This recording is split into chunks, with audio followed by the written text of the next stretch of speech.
Assalamualaikum warahmatullahi wabarakatuh. Perkenalkan, nama saya Salsa Sabrina dari kelas 11 APHP 1.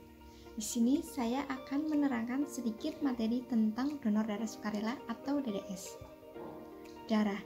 Darah itu berasal dari bahasa Yunani, yaitu hemo dan hemato.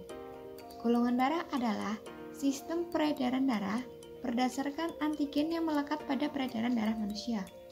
Penemu golongan darah pertama kali adalah Karl Landsteiner pada tahun 1900. Lalu, pada tahun 1628, penemu peredaran darah adalah William Henry. Masa hidup darah adalah 4 bulan atau 120 hari. Plasma. Plasma adalah bagian yang tidak memiliki sel darah. Thalassemia.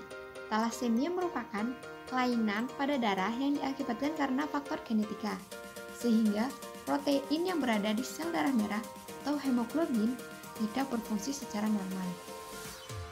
Lalu saya akan menjelaskan tentang imunisasi. Apa itu imunisasi? Imunisasi merupakan suatu cara untuk meningkatkan kekebalan terhadap suatu penyakit jadi, sebagai akibat dari pemberian melalui mulut ataupun suntikan kuman penyebab penyakit hingga melemah ataupun mati, sehingga tubuh dirangsang untuk memberikan zat penolaknya. Ada 5 macam imunisasi. Yang pertama adalah BCG, yaitu untuk mencegah TBC. 2. DPT, yaitu untuk mencegah penyakit infeksi paralisis seperti batu kejang ataupun tetanus. 3. Campak, yaitu untuk mencegah penyakit campak. 4. Polio, yaitu untuk mencegah penyakit polio. 5. Hepatitis B, yaitu untuk mencegah penyakit hepatitis B. Aktivitas pelayanan darah. Pada tahun 1945, aktivitas pelayanan darah didirikan oleh Narkai Belanda. Lalu pada tahun 1950 diserahkan kepada PMI. Dasar hukumnya yaitu pada Peraturan Perundangan Nomor 18 Tahun 1950.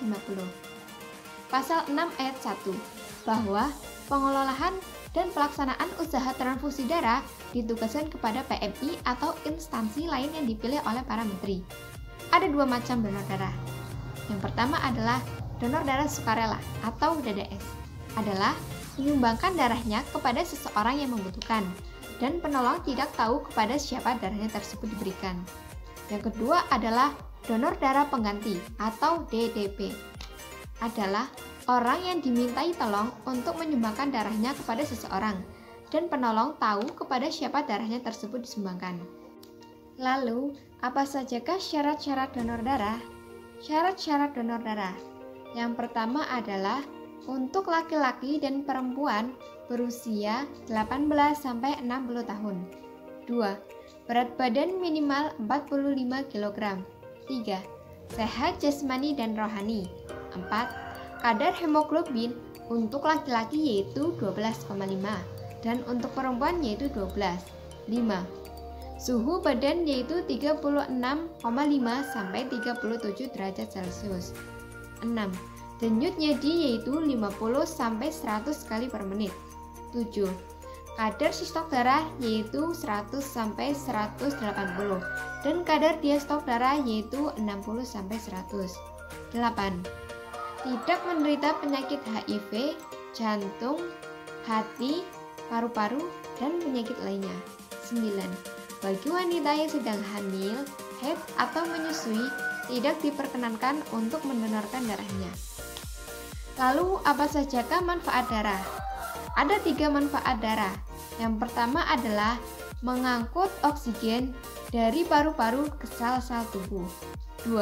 Mengangkut karbon dioksida dari sel-sel tubuh ke paru-paru dan selanjutnya akan dikeluarkan. 3. Menggantikan sel darah yang rusak. Cara menjadi donor darah. Yang pertama adalah calon donor darah datang ke unit transfusi darah PMI. 2. Calon donor darah mengisi formulir yang berisi ID dan riwayat kesehatan. 3. Petugas akan memeriksa kesehatan calon donor darah sesuai dengan syarat-syarat yang telah ditentukan. 4.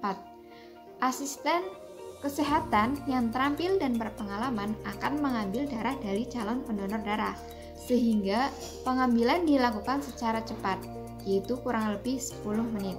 5. Calon donor darah diberikan kartu anggota donor darah sebagai bukti bahwa pemiliknya telah mendonorkan darahnya tersebut. Lalu, apa sajakah manfaat donor darah? Ada 5 manfaat donor darah. Yang pertama adalah mendapatkan kepuasan batin, karena darah yang kita sumbangkan dapat menyelamatkan jiwa seseorang yang membutuhkan. 2. Kesehatan menjadi terjaga, karena kesehatan akan diperiksa secara terus-menerus. 3. Tubuh semakin sehat, karena tubuh akan memproduksi darah baru. 4. Kita dapat bergabung di organisasi PMI, relasi, atau teman, dan berperan dalam kegiatan kemanusiaan lainnya. 5. Meningkatkan jumlah donor darah akan meningkatkan nilai-nilai kesetiakawanan dan kepedulian sosial. Demikian yang dapat saya sampaikan. Wassalamualaikum warahmatullahi wabarakatuh.